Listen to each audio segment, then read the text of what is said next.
ndio amenunulia magari, sasa anapanda mandege, amejenga nyumba. Kule kurap kule kidogo alikuwa anakomaa ndio, lakini hakuwa na manufaa sana.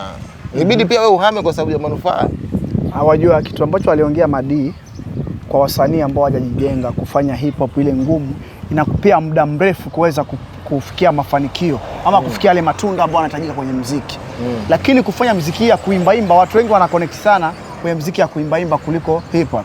Na mtu kama Madi ni mtu mwenye maadini, mtu ambaye mpaka Babu Tale mbunge yule, mtu kama waziri yule, naibu wa waziri anaitwa Mwanaifei yule kama sikosei, waziri wa sanaa na michezo Hamisi Mwinjuma, yule msanii bado anamsikilizaga Madi kwa ushauri katika hata vikao vyao vya bunge na swala la maendeleo. Ni kwamba kifikra yuko sawa.